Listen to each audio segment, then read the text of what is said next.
Hello नमस्कार, welcome to inculcate learning. So exam की dates आ गई हैं जी, नोटिफिकेशन आउट हो गई है, फॉर्म भरने हैं, बहुत सारा काम लग रहा होगा अब आपको सडनली, अगर आपने पहले से पढ़ना शुरू नहीं किया था तो।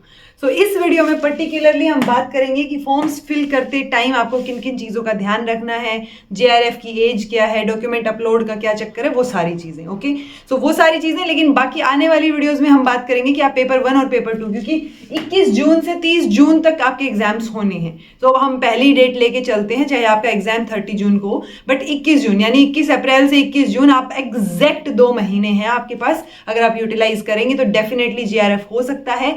कैसे आपको जो है अप्रोच करना चाहिए अपनी प्रिपरेशन को, वो मैं पेपर 1 के लिए और पेपर 2 एजुकेशन के लिए अलग अलग वीडियोस आने वाले टाइम, मतलब कल और परसों अपलोड हो जाएंगी। ओके, उसके बाद क्लासेस भी ऑब्वियसली चल रही थी, बट अभी अच्छे से वापस से शुरू हो जाएंगी।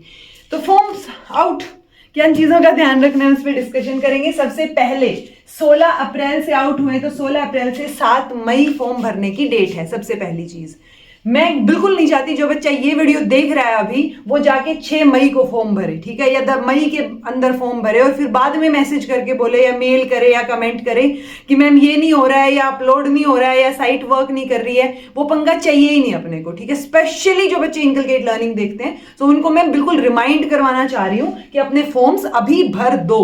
एक दिन निकालो भी क्या, अभी आज क्या है, जितनी भी तारीख है, आप 20 अप्रैल के 20 से 30 के बीच में भर दो, ठीक है, क्योंकि बाद में कई बार साइट काम नहीं करती, कई बार आपकी फीस ट्रांजैक्ट नहीं होती, बहुत सारे इश्यूज आ जाते हैं।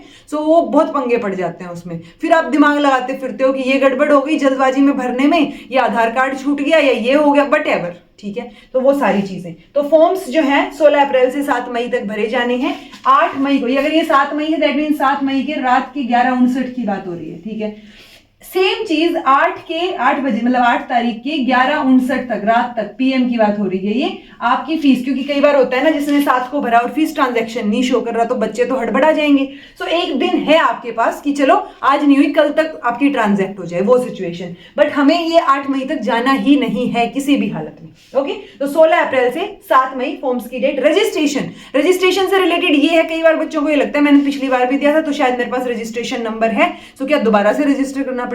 आप सभी लोग जून के लिए, कोई भी जो इंसान है जो फॉर्म भरेगा, सब लोग न्यूली रजिस्टर होना पड़ेगा आपको, सब लोगों को। ओके, तो आपको पहले रजिस्ट्रेशन करना है। वो रजिस्ट्रेशन आपका जो नंबर या जो भी लगेगा, ईमेल आईडी वगैरह, सो उसके बाद आपका जो आपको एक बार रजिस्टर कर लोगे, आपके जो है रजिस्ट्रेशन नंबर और वो आपके फोन पे आ जाएगा, मेल पे आ जाएगा। वो आपने फिल करके फिर लॉग इन करना है। लॉग इन करने के बाद आपका फॉर्म जो है वो शुरू होता है कि आप कैसे फिल करोगे। तो वही स्टेप 1 2 जो चीजें आपसे पूछी जाए आप भरते जाओ, ठीक है। जो बच्चे अपीयरिंग हैं, यानी मान लो आप मास्टर्स में, कोई भी सब्जेक्ट में हो, आप मास्टर्स में आपने पहले सेमेस्टर में एडमिशन लिया है अभी, ओके, तो आप फिल कर सकते हो, कोई दिक्कत नहीं है। अगर आपका क्लियर हो गया तो वो लागू भी होगा, डोंट वरी अबाउट दैट, वो बात की बात है। आप भरो, फॉर्म भर सकते हो और आप पेपर दे के आ सकते हो और अपना 100% आपको देना है, ठीक है। रजिस्ट्रेशन आप सबको ही नया रजिस्ट्रेशन करना पड़ेगा।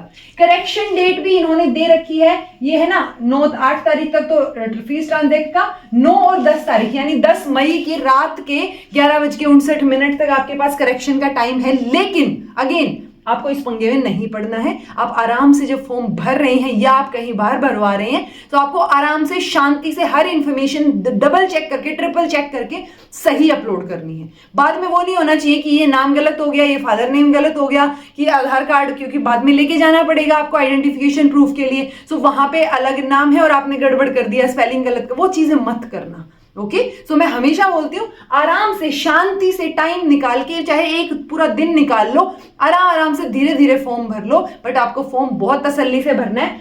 जो बच्चे इनकलकेट लर्निंग देखते हैं, मेरे पास ये क्वेरी नहीं आनी चाहिए कि मैम गलत हो गया और अभी करेक्शन के लिए क्या करें। सो करेक्शन का पंगा होना ही नहीं चाहिए। ओके, बार बार चिल्ला चिल्ला के बता रही हूं मैं कि करेक्शन नहीं करनी है आपने, क्योंकि आप फॉर्म अच्छे से फिल कीजिए, ठीक है।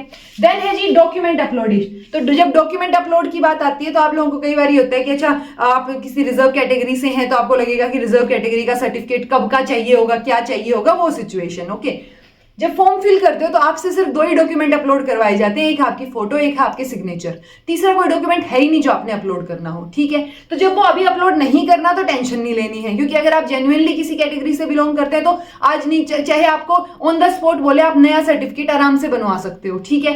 बट पॉइंट ये है कि आप हो उस कैटेगरी से जेन्युइनली, ओके। वो कैसे, वो क्योंकि एनटीए इस चीज का वो नहीं लेता प्रमाण कि भाई आप बताओ किस कैटेगरी से हो। आपने जो फॉर्म भरा है ना, वो आप अपनी जिम्मेदारी पे भर रहे हो कि भाई मैं बोल रहा हूं ये बात और ये सच है, ठीक है। तो एनटीए उसको अभी के लिए मान रहा है एग्जाम लेते टाइम। लेकिन जब आप पीएचडी में एडमिशन लोगे या बाद में इस नेट का या जेआरएफ का फायदा उठाने के लिए उस अवार्ड लेटर को या उस सर्टिफिकेट को लेके कहीं जाओगे ना, वो लोग चेक करेंगे, ठीक है। कई बार ये इशू भी हो जाता है कि आप कैटेगरी से हैं तो बाद में अगर कैटेगरी में पोस्ट नहीं निकली हुई और आपका जेआरएफ कैटेगरी में है तो आप क्या करोगे उस सिचुएशन में कि वो आपको अपनी कैटेगरी की पोस्ट पे ही देंगे, अगर देंगे तो, यानी जनरल में निकली है तो आपको अप्लाई नहीं करने देंगे क्योंकि आपका जेआरएफ जो है वो किसी कैटेगरी में है।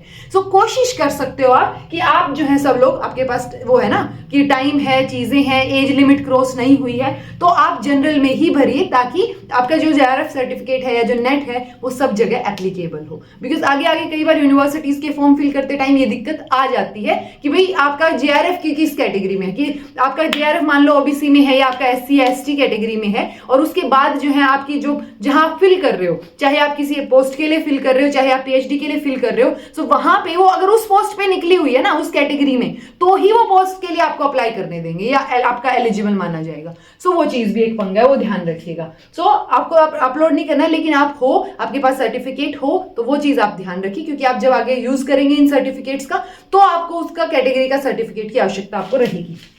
जेआरएफ की एज सबसे बड़ा एलिफेंट इन द रूम। तो जेआरएफ की एज 1 जून, क्योंकि जून में पेपर हो रहा है, तो 1 जून 2025 इस तारीख से पहले आप अगर 30 साल के हो चुके हैं तो आपका जो है आप जेआरएफ के लिए अप्लाई नहीं कर सकते। कौन कौन? मेजरली आप ये लगा लो कि जनरल में और मेल जो है वो नहीं अप्लाई कर सकते, because women candidate, OBC candidate, SC ST candidate और आपके जो थर्ड जेंडर कैंडिडेट या जो हम पीडब्ल्यूडीज की बात करते हैं वो सारों के लिए 5 ईयर का रिलैक्सेशन है। यानी कि बाकी सब के लिए, तो बाकी सब में कौन बच गया? जनरल में आई थिंक मेल ही बच गए बेचारे, तो उनके लिए जो है वो एज है वो 30 साल है। बाकी सब के लिए, बाकी सब का क्या है, उन बाकी जो मैंने और कैटेगरीज बोली वो 1 जून 2025 को अगर आप 35 इससे पहले 35 के हो चुके हो तो आप नहीं अप्लाई कर सकते जेआरएफ के लिए। I hope I am clear on this. एक बार और रिपीट कर देती हूं कि अगर आप क्या हो, एक जनरली मतलब इंसान हो, except OBC, SC, ST, third gender और पीडब्ल्यूडी और फीमेल, सॉरी फीमेल भूल गई थी शायद, फीमेल, तो अगर आप इनमें फीमेल, अच्छा अब ये भी नहीं है कि आप ओबीसी भी हो और आप फीमेल भी हो तो आपको 5-5 करके 10 साल का रिलैक्सेशन मिलेगा, नहीं, वो 5 का ही ओवरऑल मिलेगा चाहे आप कौन सी ही कैटेगरी में हो, यानी आप चाहे फीमेल कैटेगरी में हो चाहे वटएवर, समझ गए होगे आप लोग। सो 30 साल है जी। अब आप खुद कैलकुलेट कर सकते हो। मेरे को खबरदार किसी ने कमेंट किया या मेल किया कि मेरी बर्थ डेट ये है, मैं ये इस तारीख को ये हो जाएगा तो क्या मैं एलिजिबल हूं? अरे खुद एलिजिबल आप काउंट करो ना। 1 जून से 2025 से पहले अगर आपका बर्थडे आ चुका है, आप 30 साल के हो चुके हो तो आप जेआरएफ के लिए अप्लाई नहीं कर सकते। फीमेल वगैरह जो कैटेगरी है वो अगर 35 के हो चुके हो तो आप अप्लाई नहीं कर सकते, ठीक है। तो जेआरएफ के लिए आप एलिजिबल नहीं होंगे। अच्छा पॉइंट ये कि अब जो बाकी कैटेगरीज हैं, असिस्टेंट प्रोफेसर, क्योंकि अगेन 3 वही कैटेगरीज हैं, जेआरएफ है अपनी, असिस्टेंट प्रोफेसर है, पीएचडी ओनली है। सो इन तीनों में ही आप बाय डिफॉल्ट अगर आप जेआरएफ में अप्लाई कर रहे हो तो बाय डिफॉल्ट आपने बाकी 2 कैटेगरीज में भी अप्लाई कर दिया है। आप नेट में अप्लाई कर रहे हो तो बाय डिफॉल्ट आपने पीएचडी वाली में अप्लाई कर दिया। तो जब आपसे पूछे कि आप किस कैटेगरी में अप्लाई कर रहे हो, सो आप जेआरएफ के लिए एलिजिबल हो तो डेफिनेटली जेआरएफ कर दो, अदरवाइज आप जो है क्या कर दो, नेट कर दो। ओके, तो वो चीज ध्यान रखिए, बाकी सब लोग जेआरएफ ही कर दो, बाकी देखी जाएगी बात की। ओके, तो ये चीजें हैं जी सारी की सारी जो आपको अप्लाई करते टाइम ध्यान रखनी है। मुझे नहीं चाहिए कि आप लोगों को करेक्शन करना पड़े, आप लोग पहले से ही अच्छे से फॉर्म भरेंगे।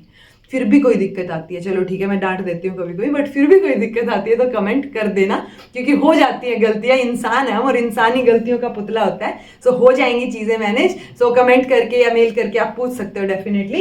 यही मुझे आज बताना था आप लोगों को कि फॉर्म्स की डेट ऑब्वियसली आ गई है 16 अप्रैल, बट यूपीएचसीएससी वाला पेपर था तो मैं भी फ्री नहीं थी तो मैं देख नहीं पाई कि अच्छा वीडियो भी अपलोड करनी है, आप लोगों से बात भी करनी है।